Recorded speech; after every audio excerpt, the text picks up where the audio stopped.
दोस्तों इस वीडियो के अंदर आरबीआई ऑफिस अटेंडेंट की एलिजिबिलिटी क्राइटेरिया के बारे में बात करेंगे, क्योंकि काफ़ी सारे ग्रेजुएट्स के इस तरह के कमेंट आए और हमारे पास काफ़ी सारे क्वेश्चन आए कि सर हम ग्रेजुएट हैं तो इसके अंदर अप्लाई कर सकते हैं नहीं कर सकते हैं। क्योंकि डिटेल नोटिफिकेशन जब आएगा तो ये कहा जा रहा है कि इसके अंदर आपने अगर ग्रेजुएट करी हुई है तो आरबीआई स्पष्ट लिखेगा कि आप इसके अंदर एलिजिबल नहीं हो। मिनिमम क्वालिफिकेशन वो लोग कह रहे हैं कि 10th स्टैंडर्ड रहेगी, लेकिन अगर किसी ने ग्रेजुएट कंप्लीट किया हुआ है तो वो इस फॉर्म फिलिंग जो है वो इसकी नहीं कर सकता।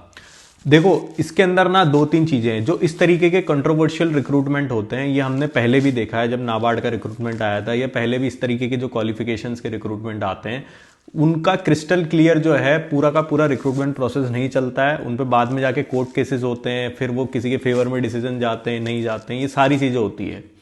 पहली चीज तो ये है कि अगर आप ग्रेजुएशन की करंट रनिंग ईयर में हो, मान लो किसी का फर्स्ट ईयर है, सेकंड ईयर है, अब 3 साल का ग्रेजुएशन है, उसका ग्रेजुएशन अभी तक कंप्लीट नहीं हुआ है, आपने स्टार्ट कर दिया है, तो आप इसके अंदर जो है पूरे तरीके से एलिजिबल माने जाओगे। ऐसा नहीं है कि आप इन एलिजिबल हो गए क्योंकि ग्रेजुएशन कंप्लीट नहीं हुई है। उस नोटिफिकेशन के अंदर जो है ये लिखा हुआ नहीं आ रहा है कि भाई आपका अगर ग्रेजुएशन प्रोसेस स्टार्ट भी हो गया तो भी आप एलिजिबल नहीं हो, पहली चीज। दूसरी चीज इसके अंदर यह है कि अगर आप ग्रेजुएट हो तो भी आप अप्लाई कर सकते हो। आप आरबीआई को जो है ये चीज कई बच्चे बोल रहे हैं कि फॉर्म फिलिंग करते वक्त आप अपना जो क्वालिफिकेशन है, जो भी आपने ग्रेजुएशन किया है वो डिस्क्लोज मत करो। अब इसके अंदर कुछ एक चीजें ऐसी है कि अगर वहां जाने के बाद अगर आरबीआई को पता पड़ गया तो काफी लोग बोल रहे हैं कि आपको बैन कर दिया जाएगा एग्जाम देने से, ये वो।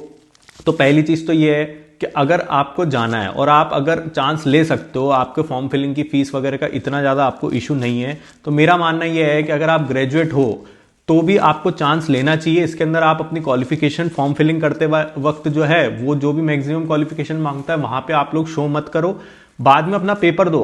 इन केस अगर पेपर क्लियर होता है, क्योंकि हो सकता है आपका पेपर ही क्लियर नहीं हो तो वो बात वहीं खत्म हो जाती है। इन केस अगर आपका पेपर क्लियर होता है तो आप जो है डॉक्यूमेंट वेरिफिकेशन में आपको जाना है या नहीं जाना है, उस वक्त आपके पास जो है ये ऑप्शन रहेगा। दूसरी चीज ये है कि इस तरीके के रिक्रूटमेंट, जैसा मैंने पहले बोला कि कोर्ट केसेस हो जाते हैं, बाद के अंदर जो है कोर्ट जो है कई बार फेवर में डिसीजन दे देता है, तो इसलिए उस वक्त आपको रिग्रेट ना हो कि देखो मेरे साथ के ग्रेजुएशन करे हुए बंदे भी इसके अंदर सेलेक्ट हो गए और फिर उनका जो है ऑफिस अटेंडेंट के अंदर जो है वो सिलेक्शन हो गया। तो इसलिए ये चीज बात की है जब डॉक्यूमेंट वेरिफिकेशन का टाइम आएगा। अगर आप फॉर्म फिलिंग करते हैं, आप ग्रेजुएशन शो नहीं करते, तो आपको पेपर देने से जो है वो आरबीआई नहीं रोक सकता, आप पेपर देने जा सकते हो। इनकेस अगर आपकी कट ऑफ क्लियर हो जाती है उसके बाद आप डिसीजन ले सकते हो। उसके बाद बहुत सारी न्यूज भी सर्कुलेट होने लग जाती है कि इसके अंदर इतने सारे ग्रेजुएट्स क्लियर हो गए, अब इसके अंदर ये कोर्ट केस हो गया, ये हो गया, वो हो गया। तो वो डिसीजन लेने का वक्त जो है वो उस वक्त आपके पास जो है वो अलग से टाइम रहेगा।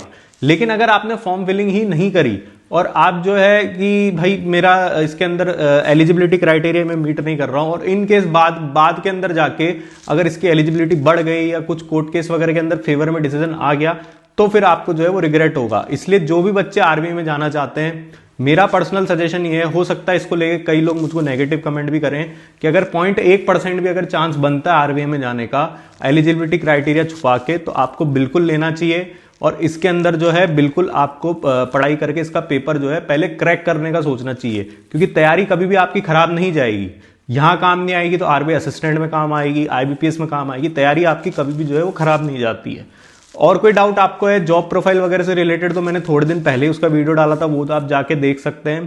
क्योंकि जॉब प्रोफाइल को लेके भी काफी सारी चीजें जो है लोगों के मन में आ रही है कि इसके अंदर किस तरीके का काम रहेगा नहीं रहेगा, तो उसका वीडियो मैंने पूरा डिटेल के अंदर डाला था कि आपको क्या काम एज एन आरबीआई के अंदर अटेंडेंट के तौर पे करना रहता है। और कोई डाउट आपको है तो नीचे कमेंट बॉक्स में टाइप करें और हमारी चैनल को लाइक शेयर सब्सक्राइब करें। आप लोग का बहुत बहुत धन्यवाद।